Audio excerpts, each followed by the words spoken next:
Dear students, next heading பாருங்க reproduction in bacteria. Bacteria வந்து இனப்பெருக்கம் எப்படி பண்ணப்போன்னு பார்க்க போகிறோம். அதுலேயும் ஃபஸ்ட்டு பார்த்தீங்கன்னா ஏசெக்சுவல் ரீப்ரொடக்ஷன் முறையில் எப்படி பண்ணணும்னு பார்ப்போம். ஏசெக்சுவல் மெத்தடில் வந்து பாக்டீரியா வந்து binary fission, conidia and endospore formation இந்த மாதிரி 3 டைப்பில் பண்ணணும். இப்போ பைனரி ஃபிஷன் அப்படி சொல்லியாச்சுன்னா என்னென்னு பார்த்தீங்கன்னா, ஒரு பாக்டீரியா இரண்டாக பிளவுறுதல். ஒரு செல் வந்து இரண்டாக டிவைட் ஆகும். அப்படியே ஒரு பேரண்ட் செல் வச்சுக்கோங்க, அது ரெண்டாக டிவைட் ஆச்சுன்னா 2 டாட் செல்லாக உருவாகும். அதுதான் பைனரி ஃபிஷன். அது வந்து அந்த மெச்சூர் ஸ்டேஜில் அது ரெண்டாக டிவைட் ஆகிடும். கொனிடியானா கொனிடியங்களை உருவாக்கும். நிறைய கொனியோஸ்போர் உருவாக்கி அதன் மூலமும் இனப்பெருக்கம் பண்ணும். நெக்ஸ்ட் பார்த்தீங்கன்னா எண்டோஸ்போர் ஃபார்மேஷன். பார்த்தீங்கன்னா ஒரு பாக்டீரியா பக்கவாட்டில் வந்து அக வித்துக்கள், எண்டோஸ்போர்னா அக வித்துக்கள் அப்படின்னு சொல்லுவாங்க, சில வித்துக்களை உருவாக்கி அதன் மூலமாக இனப்பெருக்கம் பண்ணும். இந்த மாதிரி 3 வழிகளில் ஏசெக்சுவல் மெத்தடில் பாக்டீரியா இனப்பெருக்கம் பண்ணுது. அதை பற்றி தான் இங்கே பார்க்க போகிறோம். அதே லாஸ்ட் பாருங்க, among this binary fission is the most common one. அப்போ அனைத்து பாக்டீரியாங்களுமே பைனரி ஃபிஷன் மெத்தடில் தான் பண்ணுதுன்னு சொல்கிறாங்க. எல்லா பாக்டீரியாவுமே பைனரி ஃபிஷன் மெத்தடில் தான் இனப்பெருக்கம் பண்ணுன்னு சொல்கிறாங்க. ஃபஸ்ட்டு பாருங்கள், பைனரி ஃபிஷன் ஹெட்டிங் பாருங்கள். பைனரி ஃபிஷன்னா இரு பிளவுறுதல்னு பேர். பைனரி ஃபிஷன்னா இரு பிளவுறுதல் என்று பெயர். பாருங்கள், under favorable condition the cell divided into two dot cells. under favorable conditionனா சாதகமான சூழ்நிலையில் ஒரு பாக்டீரியா செல் வந்து 2 டிவைட் ஆகி 2 டாட் செல்ஸை ப்ரொடியூஸ் பண்ணும். the nuclear material divides first and it is followed by the formation of simple median construction which finally result in the separation of two cells. இது என்ன சொல்கிறாங்க பார்த்தீங்கன்னா, ஃபஸ்ட்டு ஒரு bacteria divide ஆகும் பொழுது அதில் மொதல் எது டிவைட் ஆகுன்னு பார்த்தீங்கன்னா நியூக்ளியஸ் தான் டிவைட் ஆகும். நியூக்ளியஸ் டிவைட் ஆகும் ஃபஸ்ட்டு. அதை ஃபாலோ பண்ணி அந்த பாக்டீரியா செல்வால் வந்து அப்படியே உள்ளரசி குறுகும். அதாவது குறுகும்னா சுருக்கம் ஏற்படும். அப்படியே சென்டரில் சுருக்கம் ஏற்பட்டு 2 செல்லாக டிவைட் ஆகிடும். 2 செல்லாக டிவைட் ஆகிடும். இதுக்கு பேர் தான் பைனரி ஃபிஷன் மெத்தட் சொல்கிறாங்க. அது டயக்ராம் இது பாருங்கள். இதுதான் ஃபஸ்ட்டு. இதுதான் பைனரி ஃபிஷனுடைய டயக்ராம். ஃபஸ்ட்டு இங்கே பாக்டீரியா செல்ஸ் இருக்குது, உள்ளுக்குள்ளே நியூக்ளியஸ் இருக்குது. இந்த நியூக்ளியஸ் வந்து ஃபஸ்ட் 2 டிவைட் ஆகுது. நியூக்ளியஸ் வந்து ஃபஸ்ட் டிவைட் ஆகுது, 2 பிரிஞ்சிடும். நியூக்ளியஸ் டிவைட் ஆன பிறகு ஃபஸ்ட்டு டிவைட் ஆன பிறகு அதை ஃபாலோ பண்ணி அந்த பாக்டீரியா செல் வால் வந்து அதாவது உள்ளே கூடி சுருங்கும். அது பேர் தான் கன்ஸ்ட்ரக்ஷன் சொல்லுது. கன்ஸ்ட்ரக்ஷன்னா அது சுருங்குறது. கன்ஸ்ட்ரக்ஷன் சுருக்கம் ஏற்பட்டு அது 2 டிவைட் ஆகி 2 டாட் செல்லாக ப்ரொடியூஸ் ஆகுது. இந்த மெத்தடை தான் எல்லா பாக்டீரியாவும் ஃபாலோ பண்ணுது ஏசெக்சுவல் டைப்பில். ஓகேங்களா? அடுத்து பாருங்கள், அடுத்த ஹெட்டிங் வந்து எண்டோஸ்போர் சொல்லக்கூடியது. During unfavourable condition. அது வந்து பார்த்தீங்கன்னா பைனரி ஃபிஷன் வந்து ஃபேவரபிள் கண்டிஷன் தான் பண்ணுச்சு. இது வந்து அன்ஃபேவரபிள் கண்டிஷனில் பண்ணுது. அன்ஃபேவரபிள் கண்டிஷன் சொல்லி பார்த்தாச்சுன்னா சாதகமற்ற சூழ்நிலை, சாதகம் இல்லாத சூழ்நிலை தான் பண்ணக்கூடியது. அதான் சொல்கிறோம் அன்ஃபேவரபிள் கண்டிஷன். இது வந்து அன்ஃபேவரபிள் கண்டிஷன் இந்த பாக்டீரியா ப்ரொடியூஸ் எண்டோஸ்போர்ஸ். சாதகமற்ற சூழ்நிலையில் அது நிறைய எண்டோஸ்போரை ப்ரொடியூஸ் பண்ணும். இந்த endospores are produce in bacillus megaterium. அதெல்லாம் அனலைஸ் பண்ணிக்கோங்க. இது 1 மார்க் கொஸ்டின்ஸ். அந்த எண்டோஸ்போர்ஸ் வந்து பாருங்க, bacillus megaterium, bacillus sphaericus, clostridium tetani போன்ற பாக்டீரியாக்கள். 3 பாக்டீரியா இருக்கா? Bacillus megaterium, bacillus sphaericus and clostridium tetani. இந்த 3 பாக்டீரியாவுமே எண்டோஸ்போரை உற்பத்தி பண்ணக்கூடியது. இது எண்டோஸ்போரை உற்பத்தி பண்ணும். அந்த எண்டோஸ்போர் எப்படின்னு பார்த்தீங்கன்னா ஆர் திக் வால்டு. இந்த எண்டோஸ்போர் வந்து எண்டோஸ்போருடைய வால் வந்து திக்காக இருக்கும். ரெஸ்டிங் ஸ்போர் ஓய்வு நிலையில் இருக்குது. எப்பவுமே அப்படியே பாக்டீரியாக்குள்ள உருவாகி ஓய்வு நிலையில் இருக்கும். During favourable condition they germinate and form bacteria. எப்போ வந்து அதுக்கு கண்டிஷன் ஃபேவரப்பாக இருக்கோ அப்போ அந்த ரெஸ்டிங் ஸ்போர் வந்து ஒரு பாக்டீரியாவாக உருவாகுன்றான். இது 2 மெத்தட். அப்போ ஏசெக்சுவலில் பார்த்தீங்கன்னா 2 மெத்தட் கொடுத்துருக்காங்க. 3 மெத்தடில் பண்ணுது, ஆனால் 2 மெத்தட் கொடுத்துருக்கு. ஒன்று வந்து பைனரி ஃபிஷன் டயக்ராம் கொடுத்துருக்காங்க, எண்டோஸ்போருக்கு இங்கே டயக்ராம் கொடுத்துருக்காங்க. இல்லைங்களா? இது படிச்சுக்கோங்க. அடுத்து பார்த்தீங்கன்னா பாக்டீரியா வந்து செக்ஸுவல் மெத்தடில் எப்படி ரீப்ரொடியூஸ் பண்ணி பார்ப்போம். செக்ஸுவல் மெத்தடில் செக்ஸுவல் மெத்தட்னா பால் இனப்பெருக்குன்னு பேர். typically sexual reproduction involving the formation formation and fusion இது நல்லா எண்ணிக்கோங்க. formation and fusion of gametes is option. அவங்க என்ன சொன்னாங்க பார்த்தீங்கன்னா பால் இனப்பெருக்க முறையில் அதாவது ரீப்ரொடக்ஷன் மெத்தடில் வந்து அதாவது கேமீட்டுகளும் உருவாகாது, அது இணையும் செய்யாது. செக்ஸுவல் மெத்தடில் ஒரு பாக்டீரியா வந்து கேமீட்டுகளை உருவாக்காது. அதான் அது ஃபார்மேஷன் அண்டு ஃபியூஷன் ஆஃப் கேமிட்ஸை உருவாக்கவும் செய்யாது, அது இணையாது. இது ரெண்டு நிகழ்ச்சி நடக்காது. ஹவவர் ஏன் அப்படி அப்படி எப்படி நடக்குன்னு பார்த்தீங்கன்னா, ஹவவர் ஜீன் ரீகாம்பினேஷன் மரபணு மாற்ற முறையில் தான் நடக்குது. அந்த மரபணு மாற்ற முறை வந்து 3 வழிகள் நடக்கும். 3 different methods. They are conjugation. காஞ்சுகேஷன்னா உங்களுக்கு தெரியுமே, காஞ்சுகேஷன்னா இணைவு. டிரான்ஸ்ஃபார்மேஷன் அப்படின்னு சொன்னால் மரபணு மாற்றம். டிரான்ஸ்டக்ஷன் அப்படின்னா மரபணு ஊடு கடத்தல்னு பேர். காஞ்சுகேஷன்னா இணைவு, டிரான்ஸ்ஃபார்மேஷன்னா மரபணு மாற்றம், டிரான்ஸ்டக்ஷன்னா மரபணு ஊடு கடத்தல் அப்படின்னு பேர். இந்த 3 வழிகளில் ஜீன் ரீகாம்பினேஷன் பண்ணி அது மூலமாகத்தான் இனப்பெருக்கம் பண்ணணும்னு சொல்கிறாங்க. ஃபஸ்ட்டு டைப் பார்த்தீங்கன்னா காஞ்சுகேஷன். இந்த காஞ்சுகேஷனை ஃபஸ்ட்டு யார் வந்து இன்ட்ரடியூஸ் பண்ணா அப்படின்னு பார்த்தீங்கன்னா, Lederberg and Edward L Tatum. அவர் சயின்ஸ் பேர் வந்து Lederberg and Edward L Tatum. இவங்க 2 பேரும் சேர்ந்து 1946 பாக்டீரியாவில் நடக்கக்கூடிய இணைவு முறையை கண்டுபிடிச்சாங்க. இணைவு முறை செயல்பாட்டை முதல் விளக்கியவங்க இவங்க தான். அப்போ பாருங்களேன், Lederberg Tatum and demonstrate conjugation in E coli பாக்டீரியாவில் இந்த காஞ்சுகேஷன் மெத்தடை ஃபஸ்ட்டு இன்ட்ரடியூஸ் பண்ணவங்க யாருன்னு பார்த்தீங்கன்னா Lederberg and Edward L Tatum சொல்லக்கூடியவங்க. இயர் வந்து 1946. This method of gene transfer இதுதான் முக்கியமானது. இந்த மெத்தட் என்ன சொல்கிறாங்கன்னா, gene transfer of the donor cell gets attached to the recipient cell. அப்போ இதில் வந்து 2 செல் இருக்குது. ஒரு செல் வந்து டோனார், இன்னொன்று ரெசிபியன்ட். டோனார்னா என்னது? கொடுக்கக்கூடியது. ரெசிபியன்ட்னா என்ன? ஏற்கக்கூடிய பாக்டீரியா செல்ஸ். இதில் பாருங்கள், இதுக்கு தான் பார்க்க போகிறோம் பாருங்கள். அப்போ this method of gene transfer the donor cell attached to the recipient cell with the help of phyli. இந்த பாருங்க டயக்ராம் பாருங்க. இது வந்து டோனார், இது வந்து டோனார் செல்ஸ், இது வந்து ரெசிபியன்ட். அப்போ இங்கே இருக்கக்கூடிய ஒரு டிஎன்ஏ வந்து இங்கே போகும். அப்படி போகும்னா இந்த டோனாருக்கும் ரெசிபியன்ட் செல்ஸ்க்கும் இடையில வந்து ஒரு கனெக்ஷன் வேணும். அப்போ எப்படி கனெக்ட் பண்ணணும்னு பார்த்தீங்கன்னா பைலி மூலமாக கனெக்ட் ஆகுது. பைலின்னு சொல்லக்கூடியது வந்து உங்களுக்கு தெரியும், பாக்டீரியாவில் காணப்படக்கூடிய ஒரு நீச்சி மாதிரி இருக்கக்கூடியது. ஃப்ளஜெல்லாம் கிடையாது. இது வந்து ரொம்ப ஷார்ட்டாக இருக்கும் பைலி. இது ஷார்ட் லீவ்டு அப்படின்னு சொல்லக்கூடியது பைலி. இதனால் இந்த பைலியை வந்து ஒரு டீப்பாக பயன்படுத்தி அது மூலமாக இங்கே இருக்கக்கூடிய டிஎன்ஏ இங்கே பாருங்கள், இங்கே வந்து கனெக்ட் ஏற்படுது. அந்த கனெக்ட் வந்து அங்கே ஒரு டீப்பு உருவாக்கிடுச்சு. அந்த டீப் உருவான பிறகு இருந்து டீப் உருவாகும் பொழுது இந்த டிஎன்ஏ வந்து டபுளாக மாறும். அந்த டபுளில் வந்து ஒரு ஸ்டாண்டு மட்டும் இங்கே உள்ளே போகும். இங்கே உள்ள உன பிறகு இங்கே ஒரு ஸ்டாண்டு, இங்கே ஸ்டாண்டு இருக்கும். அப்போ இந்த ஸ்டாண்டு ஒன்று சிங்கிளாக இருக்கும்போது அதை சேர்த்து இன்னொரு ஸ்டாண்டு உருவாகிடும். இது இங்கேருந்து ஒரு ஸ்டாண்டு உருவாகிடும். அதாவது நீங்கள் புரிஞ்சுக்கணும் எப்படின்னா, இங்கே ஸ்டாண்ட் டிஎன்ஏ இருக்க பாருங்கள், அது 2ஆக டபுள் ஆகிரும். அந்த டபுளில் ஒரு ஸ்டாண்டு இங்கே உள்ளே போகும். அப்போ இங்கே ஒரு ஸ்டாண்டு, இங்கே ஒரு ஸ்டாண்டு தான் இருக்கும்.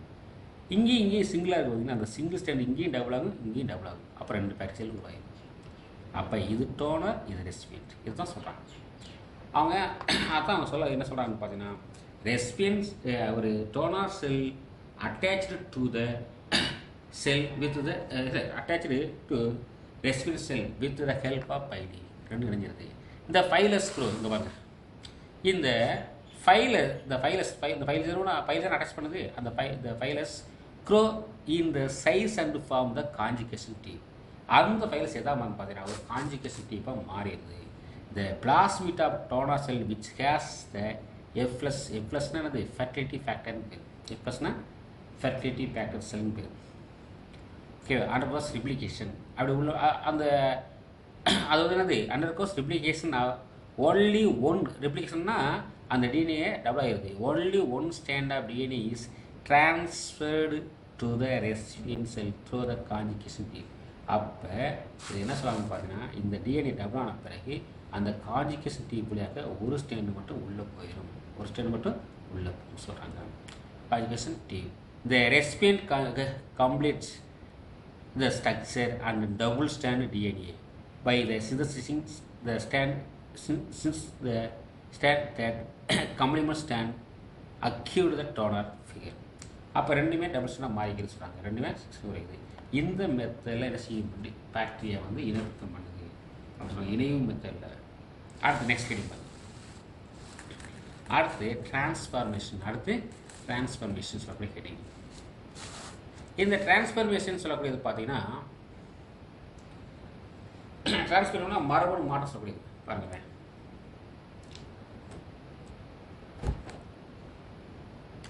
transfer of DNA from one bacteria to another bacteria is called transformation. ஒரு பாக்டீரியாவுடைய டிஎன்ஏ இன்னொரு பாக்டீரியாவுக்கு நம்ம ட்ரான்ஸ்ஃபர் பண்ணுறோங்களா, அதுக்கு பேர் தான் டிரான்ஸ்ஃபர்மேஷன் பேர். இதை வந்து in 1928 the bacteriologist Frederick Krebs demonstrated transformation in the maize using Diplococcus pneumonia.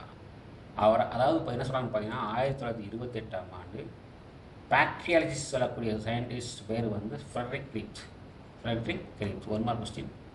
இவர் எதில் டெமஸ்ட் பண்ணேன்னா, ஒரு எலியை எடுத்துக்கிட்டு அதில் டிப்ளோகாக்கஸ் நிமோனியா டிப்ளோகாக்கஸ் நிமோனியான்னு ஒரு பாக்டீரியா இருக்குது. அந்த பாக்டீரியாவை வச்சு ஒரு எலியில் ஒரு சோறை செஞ்சுருக்காரு. அதான் கொடுத்துருக்காங்க. எப்படி எலி மூலமாக இந்த சோறை செஞ்சு காமிச்சான்னு பார்க்கணும். இப்போ பார்த்தீங்கன்னா இந்த எக்ஸ்பெரிமெண்ட் பண்ணுவதற்கு அவர் எடுத்துக்கொண்ட பாக்டீரியா நேம் வந்து diplococcus pneumonia. One mark question. Diplococcus pneumonia. இப்போ டிப்ளோகாக்கஸ் நிமோனியான்னு சொல்லக்கூடிய அந்த பாக்டீரியா வந்து பார்த்தீங்கன்னா அதில் 2 ஸ்ட்ரெயின் இருக்குது. 2 strain of this bacterium are present. அந்த பாக்டீரியா வந்து 2 வடிவங்களில் இருக்கும். 2 ஸ்ட்ரெயின்னா 2 வடிவங்களாக கிடையாது. 2 strain this bacterium are present. 1 strain நல்லா கவனிச்சுக்கோங்க. அந்த 2 வடிவங்கள். 1 ஸ்ட்ரெயின் ப்ரொடியூஸ் ஸ்மூத் காலனி. அதில் வந்து ஒரு ஸ்ட்ரெயின் வந்து ஸ்மூத் காலனினா மென்மையான காலனியை உருவாக்கும். And are violent in nature. Violent நேச்சர்னால் அது வீரியமாக இருக்கும். ஒரு 2 ஸ்ட்ரெயின் இருக்குது, 2 உருவம் இருக்குது, 2 வடிவம் இருக்குது. அதில் ஒன்று வந்து என்ன பண்ணுதுன்னு பார்த்தீங்கன்னா ஸ்மூத்தாக இருக்கும். ஒன்று வந்து ஸ்மூத் கால்னா அதனுடைய செல்வால் எல்லாமே ஸ்மூத்தாக இருக்கும். அது வீரியமானது. வயலண்ட்னா வீரியமானது. அதுக்கு பேர் எஸ் டைப். ஓகேங்களா. In addition another strain produced rock colonies.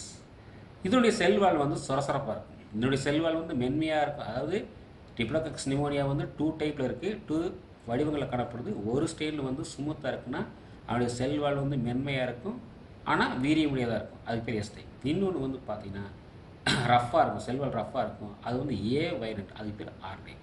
இப்போ 2 டைப் ஆகும்.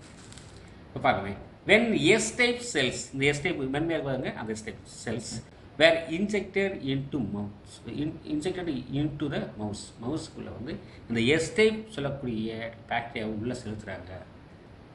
ஓகேங்களா. S type அந்த உள்ளே செலுத்தும் பொழுது were injected. இந்த மவுஸ் பாருங்கள், செலுத்த உடனே இந்த மவுஸ் டைடு இறந்துடுது. அந்த எஸ் வடிவத்தை உள்ளே செலுத்தினோடையுமே அந்த மவுஸ் இறந்துடுது. when R-type cells were injected, the mouse survived. Mouse இறக்கலை. S-type செலுத்துகிறாங்க, இறந்துடுது. R-type செலுத்துகிறாங்க, இறக்கலை. இப்போ என்ன பண்ணுறான்னு பார்த்தீங்கன்னா, திரும்பி அவர் என்ன பண்ணுறான்னு பார்த்தீங்கன்னா, he injected heat-killed S-type cells into the mouse. The mouse did not die.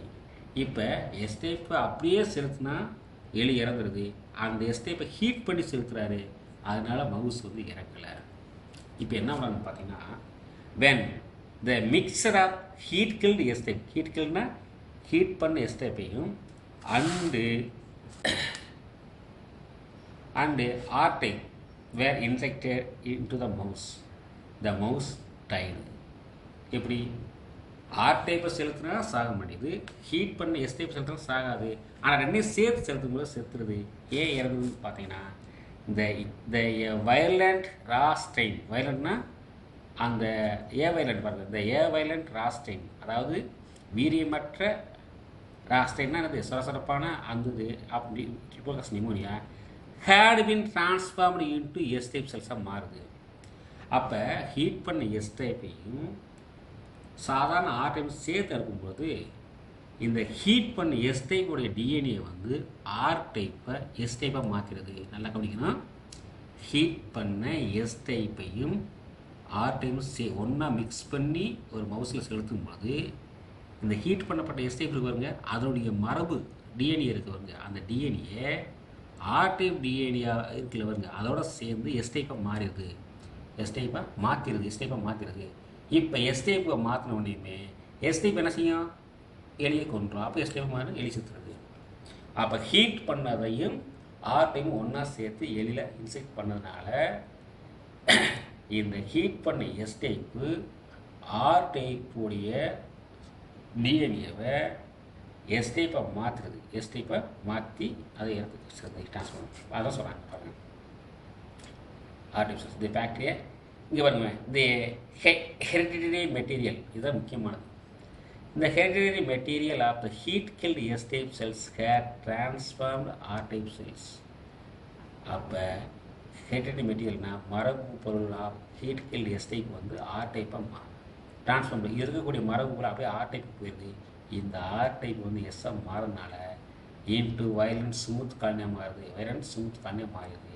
இதைத்தான் சொன்னாங்க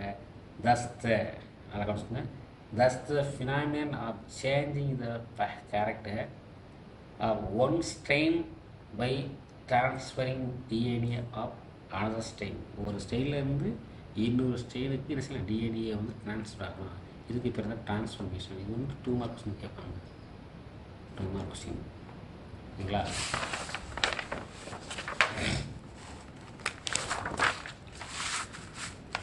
அடுத்து நெக்ஸ்ட் டைப் நெக்ஸ்ட் வந்து டிரான்ஸ்டக்ஷன். நெக்ஸ்ட் வந்து என்னது, டிரான்ஸ்டக்ஷன் சொல்லக்கூடியது. இந்த டிரான்ஸ்டக்ஷன் யாருன்னு பார்த்தீங்கன்னா இங்கேயும் பார்த்தீங்கன்னா சயின்டிஸ்ட் இருக்காங்க. அவர் பேர் ஜிண்டர், அவர் பேர் வந்து ஜிண்டர்னு சொல்லக்கூடிய சயின்டிஸ்ட். அவர் பேர் ஜிண்டர் மற்றும் லெடர்பெர்க் சொல்லுவாங்க. இவங்க தான் முதலாக கண்டுபிடிச்சாங்க. ஜிண்டர் அண்ட் லெடர்பெர்க் சொல்லக்கூடிய லெடர்பெர்க் சொல்லுவாங்க, லீடர்பெர்க் வச்சுக்கலாம். இவங்க இருவரும் சேர்ந்து 1952 வந்து இதை கண்டுபிடிச்சாங்க. அவங்க ஃபஸ்ட் எதில் கண்டுபிடிச்சாங்கன்னு பார்த்தீங்கன்னா சால்மோனெல்லா டைப்மியூரம்னு சொல்லக்கூடிய டைப்மியூரம் சால்மோனெல்லா டைப்மியூரம் சொல்லக்கூடிய ஒரு பாக்டீரியாவில் கண்டுபிடிச்சாங்க. என்ன கண்டுபிடிச்சாங்கன்னு பார்த்தீங்கன்னா ஒரு பேட்ச் மூலமாக, பாக்டீரியா பேட்ச் மூலமாக டிஎன்ஏ இடமாற்றம் செய்யப்படுறாங்க. இது பாருங்கள், டிஎன்ஏ பாக்டீரியா பேட்ச் சொல்லக்கூடிய ஒரு வைரஸ். டிஎன்ஏ பாக்டீரியா பேட்ச்னாலே ஒரு வைரஸ். அந்த வைரஸ் வந்து ஒரு டிஎன்ஏவை டிரான்ஸ்ஃபர் பண்ணுறதுக்கு ஒரு மீடியேட்டராக இருக்குது. இதுக்கு பேர் டிரான்ஸ்டக்ஷன். இது பேர் டிரான்ஸ்டக்ஷன் சொல்கிறாங்க. பாருங்கள், இதில் வந்து இந்த டிரான்ஸ்டக்ஷன் வந்து 2 டைப் இருக்குது. டிரான்ஸ்டக்ஷன் வந்து 2 டைப் இருக்குது. ஒன்று வந்து ஜென்ரலைஸ்டு டிரான்ஸ்டக்ஷன், இன்னொன்று வந்து ஸ்பெஷலைஸ்டு டிரான்ஸ்டக்ஷன். ஸ்பெஷலைஸ்டு ஆகிறது ரெஸ்ட்ரிக்ட் டிரான்ஸ்டக்ஷன். ஜென்ரலைஸ்டுனா பொதுவான ஊடு கடத்தல், பொதுவான மரபணு ஊடு கடத்தல் பேர் ஜென்ரலைஸ்டு. அல்லது என்னது ரெஸ்ட்ரிக்டடு என்ற டிரான்ஸ்டக்ஷன்னா சிறப்பு வாய்ந்த அல்லது வரையறுக்கப்பட்ட மரபணு ஊடு கடத்தல் பேர். சிறப்பு வாய்ந்த அல்லது மரபணு ஊடு கடத்தல், சிறப்பு வாய்ந்த அல்லது வரையறுக்கப்பட்ட மரபணு ஊடு கடத்தல் பேர். ஏன்னா 2 டைப் பண்ணுவாங்க. இது பொதுவான ஊடு கடத்தல், இது வந்து சிறப்பு வாய்ந்த அல்லது வரையறுக்கப்பட்ட மரபணு ஊடு கடத்தல். இப்போ நம்ம என்ன பார்க்கணும்னு பார்த்தீங்கன்னா ஜென்ரலைஸ்டு டிரான்ஸ்டக்ஷன் பார்க்கணும். என்ன பார்க்கணும், ஜென்ரலைஸ்டு டிரான்ஸ்டக்ஷன் அப்படின்னா என்னன்னு பார்த்தீங்கன்னா ஜென்ரலைஸ்டு டிரான்ஸ்டக்ஷன் வந்து இம்முறையில் வந்து பாருங்க, the ability of bacteria batch to carry genetic material of any region of bacterial DNA is called generalized transcription. அவன் என்ன சொன்னாங்க பார்த்தீங்கன்னா பாக்டீரியா பேஜ் மூலமாக பாக்டீரியா டிஎன்ஏ எந்த பகுதியும், இப்போ ஒரு பாக்டீரியாவில் ஒரு டிஎன்ஏ வருங்க, டிஎன்ஏல வந்து எந்த பகுதியை வேண்டாலும், எந்த டிஎன்ஏலேருந்து குறிப்பிட்ட பகுதி மட்டும் கிடையாது, எல்லா பகுதியுமே பாக்டீரியா பேஜ் மூலமாக கடத்தலாம். நான் சொல்கிறது நீங்கள் கொஞ்சம் நாட்டை கவனிங்க. ஜென்ரேஷன் சொன்னால் இந்த எபிலிட்டி ஆஃப் பாக்டீரியா பேஜ்ன்றது ஒரு virus to carry out genetic material of any region of bacterial DNA is called generalised transduction. ஒரு பாக்டீரியாவின் டிஎன்ஏ முழுவதுமாக பாக்டீரியா டிஎன்ஏ என்று சொல்கிறாங்க இல்லையா, அது முழுவதுமானாலும் சரி இல்லை ஒரு பகுதினாலும் சரி, எதை வந்தாலும் பாக்டீரியா பேஜ் மூலம் கடத்தப்படுவது தான் ஜெனரலைஸ்டு டிரான்சாக்ஷன். சரி, இது பாருங்கள். ஸ்பெஷலைஸ்டு ஆர் ரெஸ்ட்ரிக்டட் டிரான்சாக்ஷன் என்னென்னு பார்த்தீங்கன்னா, the ability of the bacteria base to carry out only a specific region. இதுதான் முக்கியமானது. அதுக்கு இதுக்கும் டிஃப்ரென்ஸ் இதுதான். அதில் வந்து ஒரு பாக்டீரியாவை ஒரு டிஎன்ஏ முழுசும் கடத்தலாம், அல்லது பாதியை கட் பண்ணி எவ்வளோ கடத்திக்கலாம். ஆனால் இது அப்படி கிடையாது. ஸ்பெசிஃபிக்னா ஒரு டிஎன்ஏ குறிப்பிட்ட பகுதியை மட்டும்தான் கடத்த முடியும். எல்லாத்தையும் முழுமையாக கடத்த முடியாது. ஏதாவது ஒரு பகுதியை மட்டும் கடத்தக்கூடியது, அந்த இதுக்கு பேர் தான் டிரான்சாக்ஷன். அதுக்கு பேர் தான் ஸ்பெஷலைஸ்டு ஆர் ரெஸ்ட்ரிக்டடு டிரான்சாக்ஷன் பேர். எல்லாத்தையும் கடத்த முடியாது, ஒரு குறிப்பிட்ட பகுதியை மட்டும் தான் கடத்த முடியும். அதுக்கு பேர் தான் specialised or restricted transduction. Okay students, diagram பாருங்கள். இதுக்கு இது வந்து பார்த்தீங்கன்னா பாக்டீரியா பேஜ், சரிங்களா? இது வந்து பாக்டீரியா. இங்கே உள்ள இருக்க வந்து பாக்டீரியா குரோமோசோம் இருக்குங்களா? இங்கே பாருங்கள், இங்கே வந்து பேட்ச் டிஎன்ஏ, இந்த வருது உள்ள பேஜோட டிஎன்ஏ, இங்கேயும் பாக்டீரியா குரோமோசோம் இருக்குது. இப்போ இங்கேருந்து இந்த பாக்டீரியா பேஜ் பாருங்களா, குரோமோசோம் அந்த பாக்டீரியா பேஜ் இருக்குது, ஒட்டி இருக்குது. இங்கே குரோமோசோம் இருக்குது. அதுலேருந்து ஒரு ஏரோ மார்க் போட்டு அதுக்கு ரெண்டாவது ஸ்டெப்பு. நீங்கள் ரெண்டாவது ஸ்டெப்பில் பார்த்தீங்கன்னா உள்ள பாக்டீரியா பேஜ்லேருந்து ஒரு டிஎன்ஏ உள்ளே போயிடுச்சு. உள்ளே போனால் அந்த டிஎன்ஏ என்ன பண்ணணும்னு பார்த்தீங்கன்னா, இங்கே அதை வந்து உள்ளே கட் பண்ணி பீஸாக கட் பண்ணி இப்படியும் சேர்க்கலாம், இல்லைன்னா அதை கட் பண்ணாமல் பாதியோடு இணைஞ்சிடலாம். இதோட இதை பீஸ் கட் பண்ணி ஒன்று கலந்து இந்த மாதிரி உருவாகலாம், இந்த மாதிரி உருவாகலாம். இதில் தான் பார்த்தீங்கன்னா இப்படி கட் பண்ணி உருவாகிறது இந்த பகுதிக்கு பேர் தான் எந்த பகுதினாலும், அதாவது முழுமையாக அல்லது கட் பண்ண டிஎன்ஏ எல்லாம்